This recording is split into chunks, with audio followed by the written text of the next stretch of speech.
Brakta Yahweh, Brakta Yahushai, Brakta Yahweh, Brakta Yahushai, Brakta Yahweh, Brakta Yahushai, Yahweh Ba'ashem, Yahushai, Ba'ashem, Kwakadash.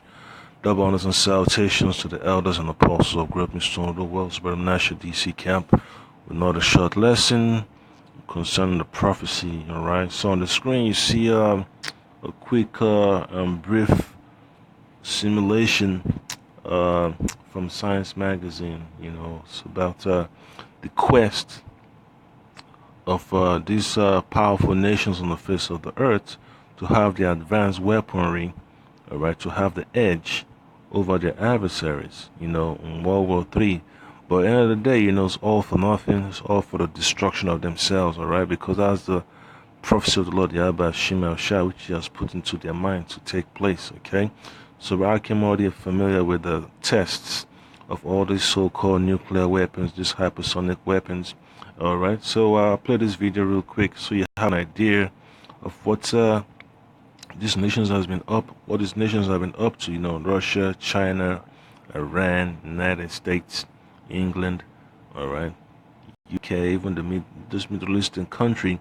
They need to have they need to have something, for these wars that they're always engaged in. Okay, so without further ado, I'm just gonna play real quick. You have an idea of what these scientists been working on, all these so-called military contractors.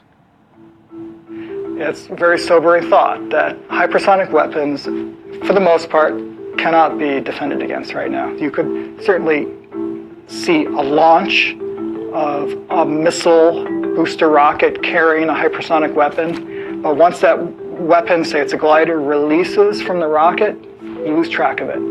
Currently, there are 3 countries that are vying for the lead in hypersonic weapons development: China, Russia, and the United States.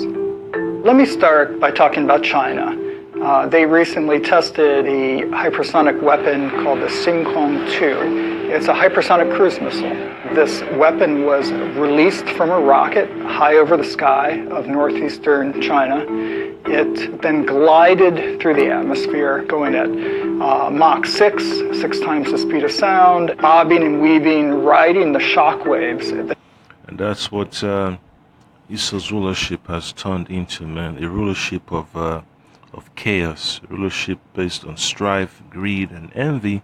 All right. So I'm going to read this quick precept from Proverbs chapter 26, verse 21. It says, "As coals are to burning coals, as wood to fire, so is a contentious man to kindle strife." And that's the Edomite's lifestyle. That's the spirit that the Lord Abba Shema Shai has put, into Esau, Edom. All right, Scripture talks about, is the spirit within him is not upright.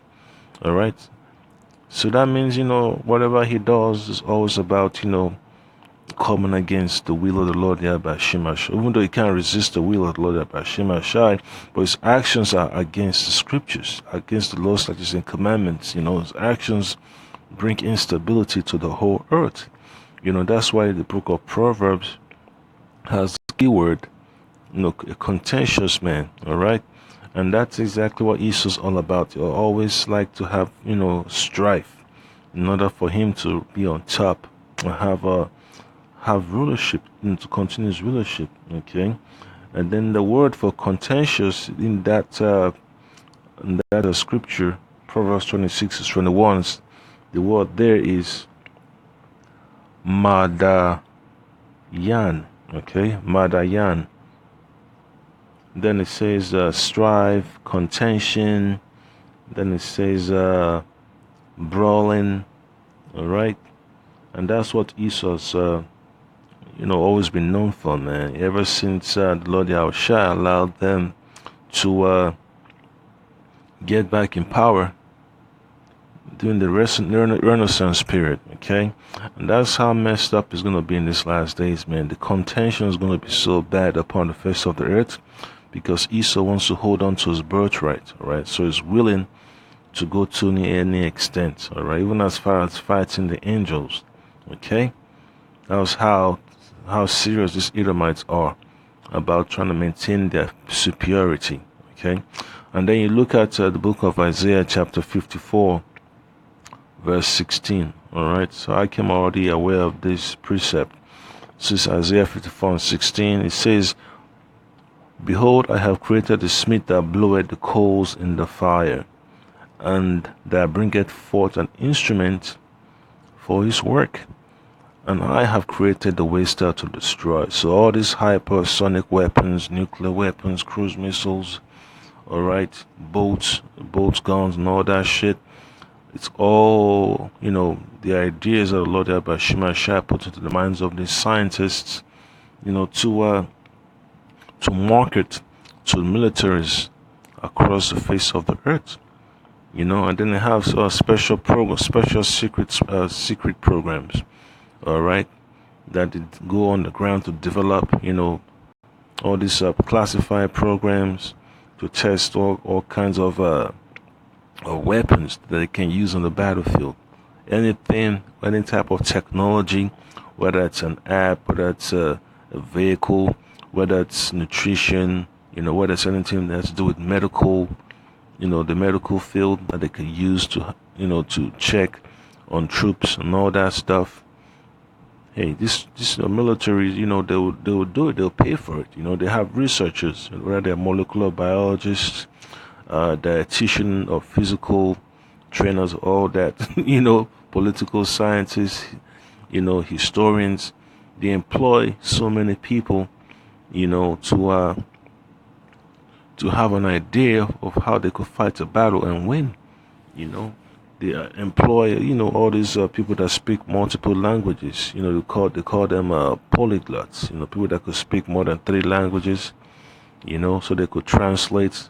So they could, wiretap and eavesdrop and all that stuff. So that's what it boils down to. It's all about battle. Esau wants to win, so he's willing to go to any extent to get any advantage. That it was emitting. Another variety that China is pursuing is called the Dongfeng 17 East Wind. It is a hypersonic glide vehicle. What's important is that it just doesn't simply release and glide to a target. It can be maneuvered, and that maneuverability at such high speed.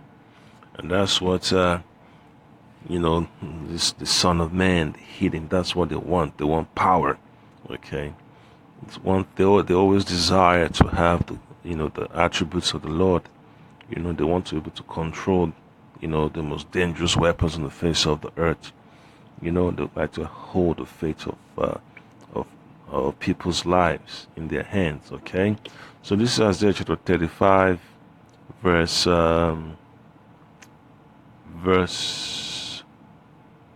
Isaiah 34 verse 5 says, "For my sword shall be bathed in heaven, behold, it shall come down upon Idumea, and upon the people of my curse to judgment." All right, and that's what the scripture says, man. And Idumea is a key word, to represent America and the Holy Scriptures.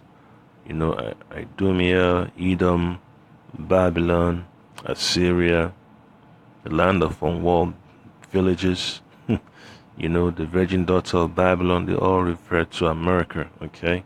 And if you also look at, another precept, Jeremiah chapter 51, verse 1, it says, "Thus said the Lord Yahweh Ba'ashem Yahushua Ba'ashem Kwakodash, behold, I will raise up against Babylon and against them that dwell in the midst of them that rise up against me, a destroying wind." And that destroying wind is what you've what you've been looking through. These nuclear missiles, man. The shock wave, the destruction they bring. All right, and then here the guy, the so-called narrator talking about the Chinese missile called the East Wind. The Dongfeng 2 and all that stuff. So that's exactly what these missiles are about, man. These missiles, man, it's coming from the east side, to the west. So that's how messed up it's gonna be in these last days. The earth, the scripture talks about the earth shall real tall and full like a drunkard. And that's what it boils down to. We're entering that period where we're gonna have so much chaos and madness upon the face of the earth. All right. And then if you go to Jeremiah 51 verse 25, it says, "Behold, I am against thee, O destroying mountain, said the Lord, Yahweh, Hashem Ashah, Hashem Kakadash, which destroyed all the earth. And I will stretch out my hand upon thee, and roll thee down from the rocks, and will make thee a burnt mountain." And this is the Lord's desire, to destroy America, and that's exactly what it boils down to, you know. The Lord has a controversy, that He has to take care of, and that's one thing a lot of people do not take into consideration. The Most High is angry, all right? So He's going to bring His vengeance upon the face of the earth, all right? So that's just the plan, and just keep it brief, It's just what it boils down to. When you start hearing about this World War III, always remember that the end is near, okay? But other prophecies still got to take place, You have the prophecy of the RFID microchip, Hear about the prophecy of the collapse of the economy upon the face of the earth. You're gonna hear prophecies of earthquakes, the prophecy of civil war, So that's what it boils down to, Hakim. That's gonna be the final, the final curtain call, whatever, World War III. The launch of the nuclear missiles. Once the nuclear missiles is, it's already launched. That's it. All right. So that's the point there, Hakim. I'm just gonna keep it brief. Just say Tawada to Lord Yahweh Shema Shai, Shema Kakadash, for giving Akim this knowledge, to understand the prophecies, because they need to be talked about. They need to be put out there so that folks will understand the times we're living in. Shalom.